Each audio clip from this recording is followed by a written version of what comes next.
tiang dam tak hi min chu sa ka bang hian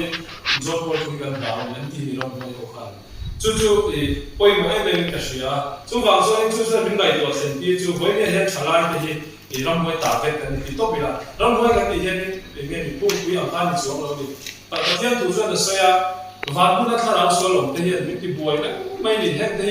chi ke pi huwa man kan soi lam du ni vai ho zinga seminar tu le kan te ka soi ke lo ni aba ru pa tian tu soi adik zia hi kan experience a tu na bo ku kan da fa da thara so ti boy ni ya ram boy so ri ti boy ya ni ba a hian na sa me ba ma po ga chong ma de kan za mo kan sa so a mi te ti ku te ni le ku te mi de ti na sia te ni te na ta kan ne ko ko lo se ma se ka ni ma ko ma sia na ta thum pa ni ro soi ko ni ta ta po ram chang te dan ba lo te ko ko a ti si ram mo ti ko tu la ta zo ni kan ko pi ya a cha to he ma ya pa thian thu bangin chu ni a he kan oi lo mai the ya kan to lo ba he ram mo ai so ni mi ti ko te sia an ni chu ko background te kan thia kan te tu la mi ka soi na pe ko lo bin nu pa lo chen to te ro te ti la lo ta to te an ni se chu ko so pa ni lo e kan he research base kan te kham te kan ta ula tu dam te kan dia an background ka check du china tu movie ka soi pop so si te ko ha te so en ta ula an background check ti nge ma ya tu ma ru te ti la lo ta na sa to bi pa ni sia na lo ta na sa to swal ti te na tin le na poi ni poi nge ni and I don't care anything here. It's my life here.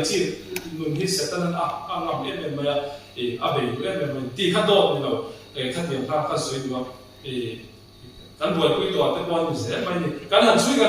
kui pa ni pa ma lo nei to te chung kwa mai sak lo kha tiang for chi ang nge ni carefree ang do ni ado ni tak mai ni chu ya zani na hem thara te wa kan soi kan chu rui lo chat lo ze te na tin a chat lo ze ka soi ko mai ni se sa rui lo chat na soi tu ni se chan bang pa lo ti zok tai ra soi tu ni se tu kan soi ho zok do ni ong lo ni chu ma sa kan se em mai ni a chat lo ze chu ai chu na psychology nge a behind nge ni rui lo ti tu ra mi te engti ma na ka lo chin he kwa ku mai na ni cha buenge chan chulai zo to poi mo kan ve pe na turin pathian nienge ni abe kai na bola so kan kha me lo pa kha kong kha bula an ka bo mai ni atia be ka ni he kan ve ma bi ko ri lo hi physical problem ni lo ka so i spiritual problem ni ka so i tel bu ni thala ni bo ma he spiritual problem tharauenge ni tin tharau thil ni kan ti in man thiam mo la ti introduction na tharau thil no mo ka so i chan chu he ke mani research sa chang ko til kan mo so kharau tilani ti sa til so ni re lo ni va in jiwa hepatitis ten ve ya zoom ten na hepatitis ten ve ya molan ve ti han an thin te lo ro wa zoi kan thia thumli thunga somli an thia e azau ta ti lam kha ni ge ro ni spiritual battle ni he kam she da ga ni chu wa so he ti ke bi huwa kan siri kan ti tu tik tak le kan ti om tik tak an she ti tan so apoi mai tin counseling at the chipon no tika ti ve tat buni dutla ma te kan nei ta ngani ke wa te kan nei ya te ma san chwa lu sam kan nei ta wi ta ma te tu na ke ma na conclusion tu na te ti na ti dan so nge kan ma sun do ma so ba spiritual battle ni tika so ni chala te ke no kon so te bula ko thara lo mai bo sa na te lo ti sa na te lo be asam so ka shil ma so vai lo ve tam lu to ba ni collection na vai ho ve tam nu ba ni an swap tak thei lo hemin bua sei da hen ka en na sai me ba thit thap ko ela en ta ula rehab center chadel da hei an sei me do na engani Malaysia ko pa ta so ni pa ho sa pui hen ka te ka siam ta in en ve na documentary do en sin ta ula re kong sira de na ta akal ko la bas gen kui kuin amati te kan kong sira ga za hui number 4 in the ka bollo para bu rex katiro politin ga bu ka an la do no dikha an la khoma an khon khoma he ta ke ma an da an be na se me mai ma se to physical in again rehabilitation sham an ma mo tak sa te an ma se ato pa relapse om ze ta relapse om ze chu angai khu le na ka om ze ta chu la ya min sit ti chu le ka ri ro om ta chu akim lo ba ni holistic ni lo ni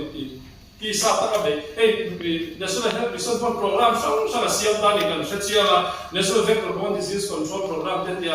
ai vector na ti hepatitis disease control program sang siam ni hindu eta NHM na sang central ministry kan siam ma se ano in tak thei itai la idam ko sun pe na phone nan pe a sem ta ni nam do tak tu amai ro chu foi ni zani na chi ke bin kan su chu ektin ye hel do la kan ve na kan dau te kan ve na kan khota kan ve no ti kha ni chat me a ti to te dam do bela kha zon dam tak to chu ni kuma ko ka su to chewa ngol ve to tak su sim har ega moi na replace khera nai ri the thil dang in a replace khera nai ka ko ri thil ngol ve ta ba dia ege physically in kan tak sa perform thei mai la ke ma dia spiritual lack kan nei do ko to ni thara la ma ta cham kan nei do ko to ni July chu kan be dam chu thara a kan be ngai ka ti tum na ni chu kan man e ma chu mo a tu chu ai ku to ta mai la ka sei du dia Halai ti kan san suat ta ma ya zaria chi ke ti sa sigul bank in bank ba ka ti ti chang tu sia in pe ve ke ti ya kan ka shoi tu ten soi pa a zi om to lo sing ka ti ya ka ha ve mai ze la ki a mai ro chu ke ma ko ka tian sa nu than ni pe ya chu la ni Halai ti zi ke tin na ma ni hei ti training of trainers ten ya ti ya de chu ni ba ya mi da ka zi ti thei tu la zi ti na do ka ni zo mai ka sia chu mi ya ba so ga ro tu tha le ni ka sia ra no bi ta la re lo ba mi ni so ne ka kan sia zo te mai na kan discuss ni do mi sing tu a ga ni ta ko thei do ma se tak sa pe zo zo ke chu le ti ta ka ti ala ngai to na siam tu che ti tu ri ku mang ni ti tu a omani chu kai ma ni mind system kai ma ni psychology siam tu plasticity ten tia ka ti ang siam tu an nuam te se om te tui lo tiang zo zo kan sia te na om bok ta ni etina kan mi tin kan ni cha a huwa chon ni chualin thua ka han te chau fata dopamine hormone mangin chang te ron siam ta kha da brain thua kan signal le kan puta in kan la chang na om kha kami pusuk tu kami ke mana signal kalau siam ka om na te kan ngai ko na ka ingtinia kan nei the kami achieve thei tu kami ma kan la ka ki pen ha chini July chu ke ma ni physiological system kan ta sa system ina aken da ni a tho dan pa ma ni ka kan sia da ni tin cognitive triangle hi om china cognitive chu sia da bi sia da ang khan da thought process pathuma wa chu ti ang chu thought sani ta thought chu kan feeling kan va feel chen nuam veng kan sia da si te a om le ta cha behavior om ta behavior chu valan chwa tir va perform ka behavior chu ta akara and feelings ka ta chu mi pathum cognitive triangle kan ti lai chu a thok kok thlat mai ni asi ege ni akal rual thata om khom thlat mai ni thoughts om ta feelings sadia cha behavior performance ka khami pathum ka akal thlat mai thuak mai to na poi mo tak mai chu thuak na tho poi mo tak mai chu ngai to na a chang se ya ni ki mai chan ni kan sia da min khlem lai chan dan ko thought sa chang ni ka a ngai to tira se tanan vi ne a ti tak tak mi ne vi ha ai mai to ro ni ngai to tur kha ni a buat se ni se tan kha ni vai ro ki se no bor se a ei lo mai the ni vi kha thei kha ni mai the chu lo in mai to ve ta ula khlem na i sia du chuan ni swal ko i sia du chuan ni khlem na ti a minga tang ko chuan ni nge ni ngai to na kha ti ang khan aron thor ang chu mo thor approach da na om ve approach process kha ti kha om ve ti ni kan che anga ni kan ti ang ai kan identify le mai kan recognize thei chuan khami ha kan va man chat thei chuan ni kan du sim te ni lo chuan kha ta chang kha ni kan nge ni kan ti chat ni tu ving te a chuan ni bung li chang so ni ko tu thil dang ve ai tu bung ve chat tu ro so ya kha ti ang kha ni eng kim lo chuan na ni ka ni ti ya kan ngai tua da ti kan film ku le ngai la di sia te tin kan ngai tua ni kan nu na kai suai da para pathuma ti pathuma kan nun ta kan kha chip cher ke chia lo ni chu ni pakhat na kan si chu tu kan biru le kan ngai tua du zo koi mo sia te hei kan lu chunga saba thok thei chu kan dang thei lo ba tho wa na tho ka thok su ko kan ti thei lo ma se kan sama bu che lo tu chuan kan veng te khati ang khan thil thleng masala khati ang ngai tua na te po lo lut masala kai mani kan ti to ve the ni bi lai ha cognitive triangle ko mo lai pakhat na ru ka vi na ti boy mek te ko ma ta thing lo thil lang sa te hemi in ngawat tala engi kan zir chuan china example kan pe ang khanin pa hela hian pani pathuma ro ta lang ta chuta kan ta lan du chu nu le pa te kara iselian lo ti te pa in nu ku thla ka chi te physical abuse mo chuanin nu le pa in fa te mong su sexual abuse tin an khum na sa te in chong khum na sa te in vin na sa te chung kwa khating emotional abuse te khan ri sa siama he hianin no pa te le chalai te le ho te na vulnerability we lo lama thu na na sa katin atin sa let song chongin an mo len vei an vei na cha sa omni ti study khan lo ta na en mo khem taw number 5 a khan ni na tu chun trong kam le to thak zoma in ti na lam a kok thei sexual and physical abuse trong kam le mat ko kham kha lo chan na ni chon ke ni hobon kan siam cha te ni khata tang khan kan sil so tu chu heti am environment kan share chu ni kan phala tu ro ma ni ti te ko kan share ta nga ya divorce rate mo ta na kha in Christian chung wa chala Christian chala ta na zora koi mo tak chu engam chung wa nge tu na ka ko pui ne ne kan din am ti te po bul tran na kan ta chu lai chu apoi mo ni za ni na hian bizong de kan subject ko ka ro her kan na do ti ka bul tran cha ta poi mo ji chu ko ram ta ni pani na chu ni play ro thathun na hian wi dom ti sin a ol em mani peer pressure kan tia peer pressure kan zinga kan omem thian te kom ngi de te na tia wa ma ni se zu me mai te ganza ti me mai te khatia ka a ol sam le zo la ni te ro mun lai hi ngen ni psychological plasticity kan tia ru ex ngen curious lai de thil shia du lai de te ve chin cha lai te ni he lai hi kan ven kun lai tu la ni kan ven pui kan strict lai tu la ni chu ngol ve ko na ma mi tiam te point min kum som ni pa thang ri no ti mi la wa kan thang ti chuan ti le chin na chang mo a tlem so e me ma ni ti da ta na a point mo khang lai ka 25 ka lo kan ta mang han be sha mo lam chang la ni ngai pe ko chuan in pe to ma lo wang ta ti na ni chu in chu le ti na la ko so lo ka he lai ko ru psychology na ke ni chu ma ni Harvard University at Chuang Lam Silvi the Chuang in some Para and the Pan Chuan can talk Panam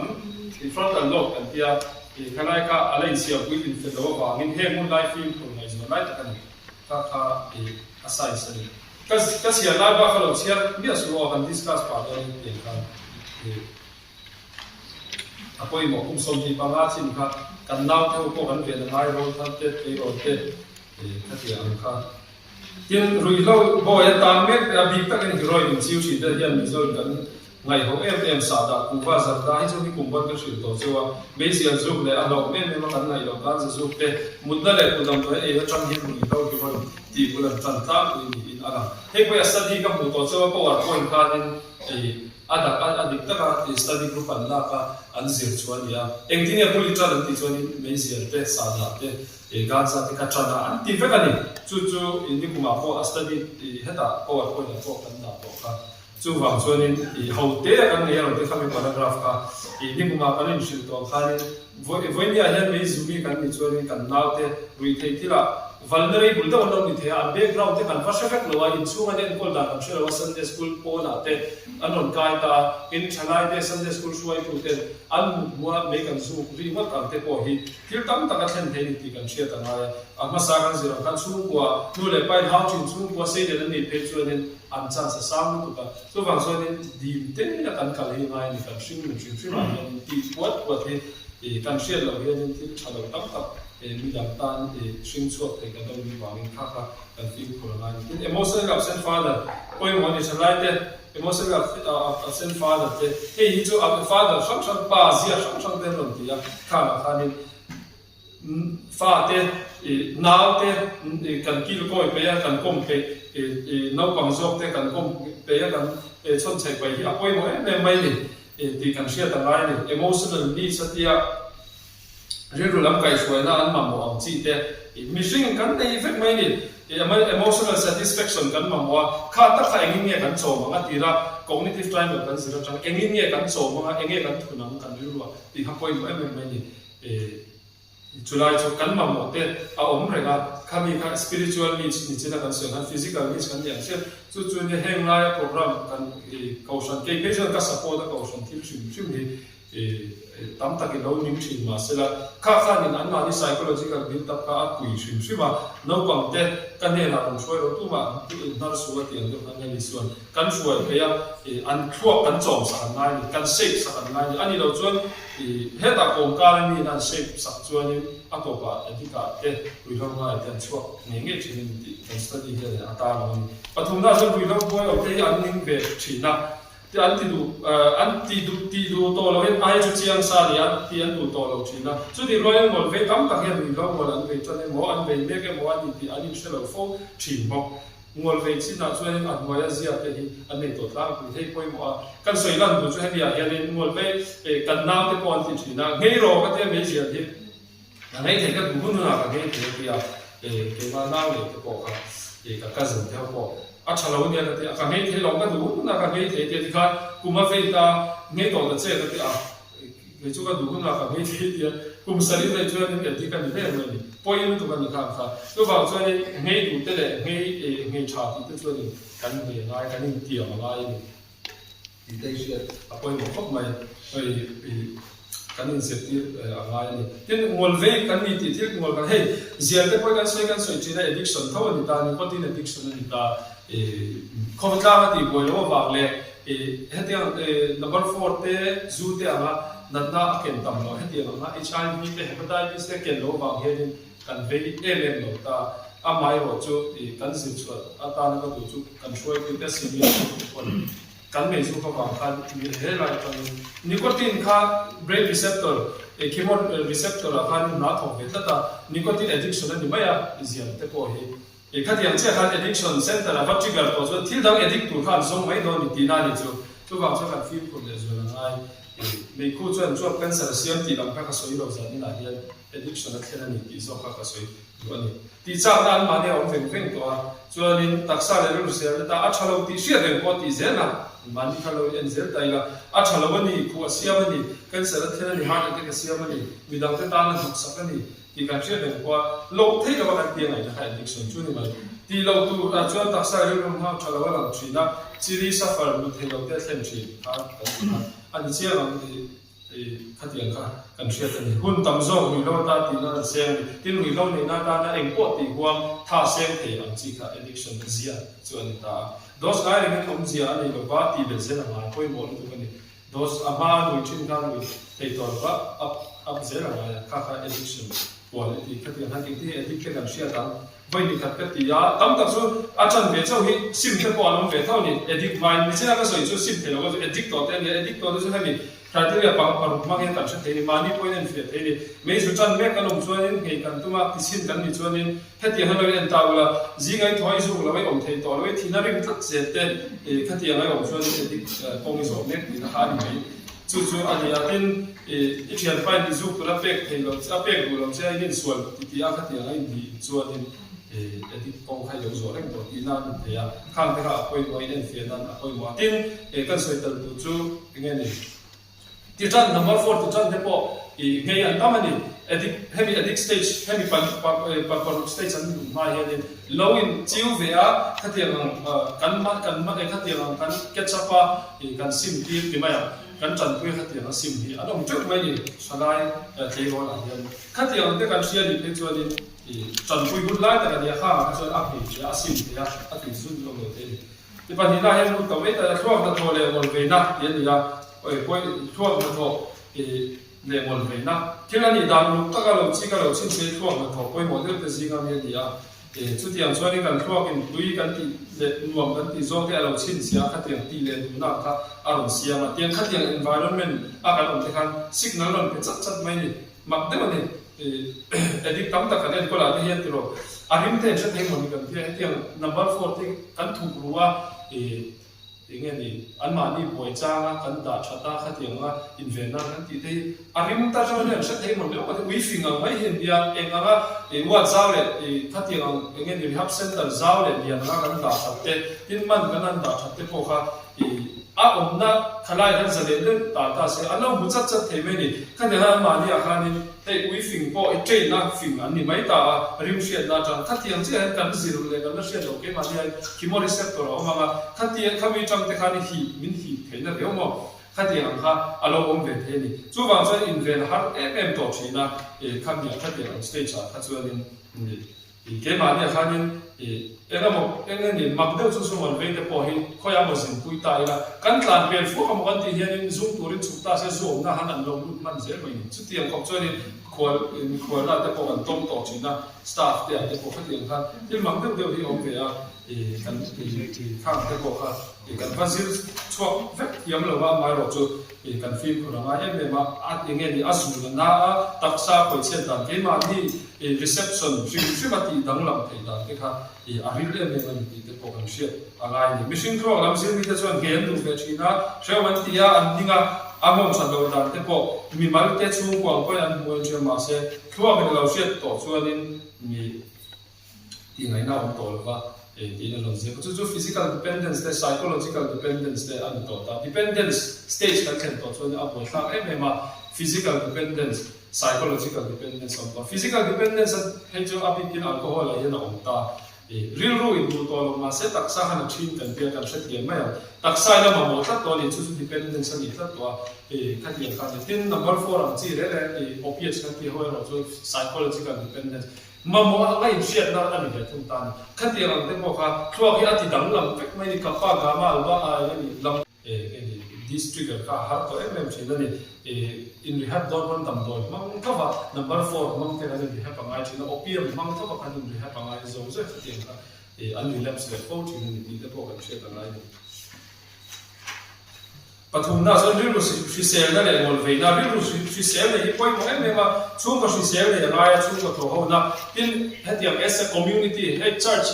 hetiang ke ma thang community hi zirna chan hetiang engin spiritual community kan nei apoi mo em mai an da ve thoni textbook a psychology textbook a psychiatry so ko an da ve ni hetiang environment si sel ta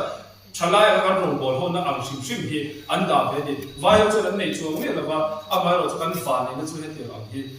hetiang society le in the chakton society in kaushana pathian thu kan zir to na kan fellowship am chi hi riru shi se na poi mon di psychologist and zir chu kan apoi bo a fellowship tai ma thei ara charan sing zir thin taksa regular thara hi thilin som ta da akhoi mo ber ya dam no chon country se da na form kim thei ba ni WHO definition of jonin mi shi se chuan riru taksa le ngani environment zong a shi se la khatiang an kha ideal shi se na so na ron ta ba ba ni taksa shi se mo kha shi se na ti ba riru shi se le nga ya ze shi se le nga ni a ti ya la ma ka tin har ta ni so paragraph to gra mi riru shi se de zia chen kin nge ha so don ta la ron ti ya pakhat na so ni mi riru shi se so he ko vela hian thil nge chatuan le ong lo ti a she ti a ma wangin ami man na thil lo thleng thin te a ko Kovian til shim mai mo engma hi kum lu rom lo nothing is permanent hi pom da na ani hen ti kan pom da to til kan thi re ngin von nge lu to Kovian til pe chu von nge lu to lo tha relationship chung chang ka soi lo ba Kovian til ani chu engmo dim na engmo na engmo e lu to kang che na engmo ka du lu to ka zir na engmo degree ka du lu to ka zong zong a khati chuanin vai ho angin ka mu lo pal chuanin nge diploma ni mai kan bu fe ka mani lo ka po he ta mithiam turua top class kan ngai de po khami ngor khan e ma kha zong zong han dam san ni tla kha dam san kha ni ati ngani adwa ma pe ke lo chuan in atopa khatiang am solution khan zo mani ti dum kal lo le zuwa mo dam do ya mo mi pat pe che da mo du me chu wa so kan thil thia da chi ma thia da chi se chu nothing is permanent en ma kum nom lo ni ti kan kau shagina milo ziti te pathian ti milo ziti te adik chen ti kan pom thia manga ya til kum lo til Kovian til chu ti ver hen von la pathian ti chu ti ver hen von na anti chin ang khan hetia sok mai thei agian khan kan von thia manga ni tin kal ta zum zum tai la mission mun le hun li te hi lo ma le che ti te po kan che ta ba mi ri ru si se chu an sia che na ba min hun nuam le ni ma lo thenin zong in anin pedun ngai la mo nge di party ko te zong luak pheng thung in phel ruak ka te ran moi chi le chi da ni tu wang chuan in party kon thiam takin kan party mai tu ti na tu zong zo khoi phelang al vai ti fe kam ti am lam khan ni re ru si se lam khan yo wa khoi a vai ti am lam khan all in ti lam khan lo ni chu ato te ka dia kan thiam wa ni chu la ma va le ka dia hot de wa ga in phel ka ve kan si te kha ti mi lo tu ti na kan chu tin mi patan ko ni thoba ti ver nge tonight ila ni mai lo tonight is the night mo ka ti ni lo ka ni a mo to te hi par ke de ko kal ve na sa na te la ba te yen he ta kan chuwa zuru ya la te kha ti kha a chen zu bu ran la mo la ke ni so he ta ta ka lo en ma ya kan la ve du ye la ba kan ni lo kha ti yang kan a the ni ya enge kan sing na he kha ti yang ton cha kan le yang si ti lu te po ka lo ma enge mo anniversary lo te po ngai te ya kha ti nga kha ni kan invent hiam angai ta self control kan hiam ko present moment kan man hiam ngai kun lu pathian min pe i pathian ta no kan zong zong ko ni ti me lo ti ru lu si se mi ti so khat hiam kan hiam chi ya ra ni panina chuanin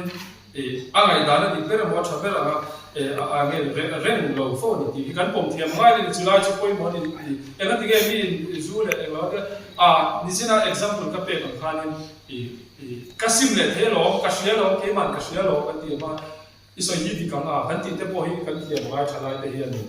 kan no le ka pa te ni shu di kan choi te ni shu di kan adik zo kan ti tiam te nai ni tu la chala te boy kha ka ti le ke po ti ve khang la la it's my life more it's my decision and dia hian har to em thi ni no bang te po ti ta ya har ko em thi ni chu real social lo zia le in kai shoi na chalo zia ani china zalia chala de kan ze chu a cha chu ayu pa te na soi te ngai chan thiam te le adik ve adik anga bi te thun wai ro tak rewan chu so se khan kan tu te mi thun wai te kan ro la ya mi thui kan thu chu ga kan da thiam te ya ai le mi dik an dik anga ti zo ka kan consider thiam te na ni be considerate thiam te ha ti consider zer ti la lut bor lo in dai bor lo kan consider thiam angai ni in real ru se poi mo ai me ma real ru tanga thil je re in tan dia kan pom dam thei lo te po kan real ru be zo te po ke ma nia lu moi lo na le thim lim na lo om chin te po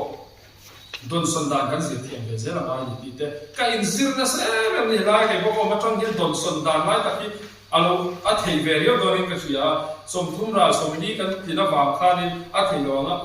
om ni lo ba ni tin kan helai kan pe panin ta ran lo chu eng ti khuna ko ngol hi ve the 25 chin chu na ma chan a chan sa claim to kan ma se thei lo ni chu lo ba 35 te kum som ru mi zumol ve te po kan siang chu kan bua te pa ma lo kha kha thil thei lo ni chu lo ba kan ngai dan ringa ta kan kal te hi a fu lo cha ba ma fu de wa kan in rin lai te kan kal fu lo te ve pui tu kan ma mo se chu community na kan om na jong ko kan chen pui te le kan tho ho na te ya ngai ta zao ta tan ne thiam te angai ni ti ve khang la tiang hian in ma hu ka ma la ka chian te su mol ve ten advice ni pe ka zom dia tam lu to kan ke ma la ti sual thei na tu la te kai en fian a tam lu to kan number 4 ti mol ve chen ka na lu to ma mi pon lai chin ka ting khanin zu mol ve te pon ngai an advice ka pai ngai lo le no su su mol ve ka sual ka ti ngai lo le ke ma ti chim chim ma min advice ke ma pen sem cham ne tam lu to ba nu na ze tu ka ti ha ti lo ho pe hi su ka ti ang bi ru za ta bi ru se se ta hi poi mo kan ne poi mo tin pa thum na khan mirror se chuan mani in ngai sa ka self care poi mo ke ma ko ka problem ne self care he ka zin lai le me ka ne khun in siam te enge ni time out in siam thiam te na ya ai kan ti thiam te ngai boundary kan siam thiam te ngai ni ai kan ti thiam poi mo ka thei lo ber chu ko ai ti hi ni ai ti ka she me ma be mai ka boi pha na so de ko ai ka ti ngam lo wa me ni phur tam tak ka lo in siam thi ni chu wa chan ai kan ti ngai na hun te kan she ta ngai boundary kan siam thiam boundary kan siam lo chu ni kan in vek seng lo thina ka ti ka ni chat ti kan in siam ngai chu ta chu kan kal chu chu bia chu ka ho chu chu ka te chu ka ti ve lo ti de kan chen de shin mai ta ina enga mo gan sa zumi kan ko man ni ko chuyện ba cái công thế á mà nó số hay mình tụi nó cho mình claim về biết số hay số các tụi nó là bắt số vào cho nên tụi mình claim rồi là hay mình cái này rem xiang thì nó mình cho nên cái này công rồi mấy anh chuyện rồi mấy cái gì ngâm thế ngay cái này at the cost of whatอย่างเงี้ยก็ตีงบเราก็เกี่ยมันนี่ส่วนส่วน assimilate กับน้องส่วนการหนุนเนี่ยก็การหนุนถ้ากันนี่ครับที่เขา self care กันเนี่ยที่มันอะไรเกี่ยมันนี่กันนี่ care ที่มันอะไรstress กันเนี่ยที่คนถ้าที่เราถ้ามันนี่ time out เนี่ยเรื่องรูทีนทำกันกันที่จะพออะไรข้างส่วนส่วนกันแห้งอยู่เราอินไปนั่นเราก็ตายอินคุยเรื่องส่วนส่วนหลายคนก็เสียกับ addiction การหนุนชั้นเนี่ยจุด peer pressure บ้างกับนี่นะ stress เป็น stress เจ๊ก็นี่กัน stress กันไม่รู้หาไม่ซอฟวางไปซุ่มเลยป้ายฟังเป็นกันไม่รู้หาไม่เสียจุกเป็นกันตัวที่ฟิล์มโดนเป็นกันป้าสีกันรับเป็นกันสับทีนะอามาเราจุดข้าอย่างเงี้ยอันนี้สักชิ้นเสียที่เป็นกันไม่ตัวขัดเตียงข้าเนี่ยที่เนี่ย self care ชากันเนี่ยมุดฝุ่นพิชากันเนี่ยคอยบอกไม่เนี่ยเนี่ยรู้ให้เด็กพวกเราขนมส่วนนี้เบี้ยกันเนี่ยจะดีเลยไม่เอาละเคลมกันซ้ำมันที่จะพอกันเชื่อแต่มันตักซาฟิตเราส่วนนี้เรื่องรัวฟิตเราส่วนนี้แหละการ environment ชิลชิเซลเราส่วนเคลมกันว่าเรื่องมันเคลมหนักกันถึงบุตรอลดีกันนี่ข้างจะพอกันเชื่ออาชานี่ที่ information กันโดนฮิตกันฟิล์มอะไร information ชาโจ้กันเป็นอะไรกันกับ off เทียมเป็นอะไรที่นี่เราคุยแต่ที่ให้ตัวนั้นที่ช่วยเรื่องเราช่วยให้อย่างเงี้ย sex video ที่แต่ดีเอาไปเสพมาอัศวะไปเสพมาเอ็นตัวทำเอ็นตัวเฮ้ยเราได้ pornography เราได้เรื่องเป็นอะไรให้ information social media ให้ขัดเตียง addiction นั่นช่วยดูตัวเนี่ยที่ให้กันที่ดูจาก music ชิวๆพอกันเชื่อตัวเสียตัวทำใน music อ่ะพอเห็นที่เรา music ที่เสร็จแล้วมันมาสั่งเสียกันเสียขัดเตียง music มันแต่การ feel เป็นให้แล้วทุกทั้งตัดเตะส่วนมันมีเพลย์มีเรียกอะไรที่เนี่ยขัดเตียงดูด้านนั้นมีคอยกลัวตีลาได้ออกทีอะไรที่เราไม่ได้นี่ถ้าเต้เราสู้ลาได้ง่ายสามารถว่าขัดเตียงค่ะให้ฟิสิกอลเนี่ยมีช่วยรู้เท่ตัวการสัตว์ลาได้พวกนี้ก็เชื่อมันไม่ใช่ว่าลาได้ขัดเตียงลาได้พวกเขาอมทีนะหันเตียหันฟีลเป็นการจ้างอมทีนะอามาข้ามาข้านี่กันอุลุกันง่ายตาขัดเตียงมาจังอ่ะตัวขัดเตะaddiction นั่นลูกเตะจูบูร์สิมาอย่างเงี้ยนี่เกมานี่กันที่มินอย่างเงี้ยนี่มินที่ตั้งเราดูฟังอ่ะจูบูร์มอยก็เดี๋ยวอย่างเงี้ยที่เงี้ยอันสวยชินค่ะจูบูร์อะไรอย่างเงี้ยนี่ก็สลากชวนแค่ละไม่น่าที่อย่างที่เดโมมินฮีทให้ตัวข้านี่อย่างเงี้ยไม่ชินนะอินไปเบอร์นั่นเลยจูบูร์อะไรนี่ละขั้นที่อย่างขั้นเกมานี่มินฮีทให้ตัวข้านี่ presentation นั่นเรื่องข้ามันเสียงชินฟัดไม่เนี่ยสุดที่อย่างเช่นส่วนนี้การฟิล์มโปรไวด์ที่มูกันฟิล์มแต่การฟิล์มตัวนั้นจำเป็นยังมีเขาแก้กันในอาคารทุกตารางเราช่วยเทียนที่ค่ะกันตาหลังเดินบนจุดขัดที่ส่งข้านี่นะจากนี้ก็จะเข้าสู่จุดส่วนตาหลังข้านี่อาดัมตัวมิ่งอันที่ได้มีกุมารเสียตัวจุดว่ากันก็เชื่อว่าจากนี้จุดมีที่อันว่าสิ่งอันนี้การหันเสียเขาเปเปอร์สตีกันเลยนี่ไม่อะที่รีวิวก็กันเสียนี่อะถ้าจะจังข้านี่กันรีวิวอาจจะยังไงเสียงกันอะไรยังไงกันตาจังข้าเดินกันตาจังข้าตัวเตะเสียส่วนตุ้มแต่เราเสียตอนตายนะอย่างตาเกี่ยวจุดกันเชียร์นะถ้าจะจังข้านี่มันจังข้าเสียกันตุ้มตัวเนี่ยการเล่นตัวนี้ส่วนคนเห็นเซลล์แค่เราง่ายไปหมดเลยอ่ะมีตั้งแต่ทุกอย่างสุดที่ละเป็นทั้งเฟียเนี่ยรู้แต่ความจริงนะไว้ตะการะพอมามีตามคุณเขาได้เปล่ามานี่ตัวทางด้านเซลล์แค่อามาบอกที่อาเซียนช่วงช่วงที่มีพออินตัวทางนั้นไงจ้ากันบวยมีแค่ไรอ่ะเป็นส่วนนี้กันรีบอร์ตว่าคนที่กันซีการะช่วงก็ตายอ่ะจานกันวันก็ส่วนโปรแกรมเดียวกันคนนั้นกันจ้าวชีนะข้าท่านที่ดีเลยนะที่ส่วนปันไม่ที่ข้าองค์ชีได้เลยมาถ้าเดี๋ยวที่ข้ากันเสร็จเดี๋ยวเราไล่ได้เลยมันอัตรากุมนั่นกันเชียร์เลยข้าเห็นได้แล้ววิโรจน์ช่วงก็อินเรียบอลฟาเดนก็เสียเดินเดินมาอินอาโมกวาอินมูเลปานิเมกเลยแล้วมีตัวคริสเตียนชลายเฮียนโมกันพูดนะสางอลเวเดนก็ละชาเลยมิทียมที่ในตัวไม่ละงอลเวโตสินะส่วนที่หาสตัดอันนี้ตัวนี้เพียงทันตาก็วางรีบรู้ว่าดำตัวอยู่นัวที่นักข่าวเทเลทุกเทเลจวงหรือว่าสุดที่อย่างส่วนนี้นี่ที่น่ารู้เลยสระเรามาที่โต๊ะส่วนเราตั้งส่วนต่างส่วนหาสันเลยตัวนี้ส่วนวางเงินอารมณ์ที่โต๊ะเต้นอารมณ์ที่เราเต้นอันที่เด็กชิ้นเบี้ยเราดูแล้วตั้งโค้งช่างมาหลังเทียมเสร็จอาคุยมาออกเนี่ยทีนี้ที่ฟิลิปปินส์พวกนี้จ้างเรียกแต่ตัวเวลาส่วนเราที่ว่าที่ขับเพียงแต่อาจจะเพียงแต่อาเฟลเพียงแต่อา ที่ยังมาเปียกแต่ดูมาเปียกแต่ทำมวยเปียกแต่ชัดนั่นเรื่องออกมาฝักนั่นเรื่องออกก็ชวน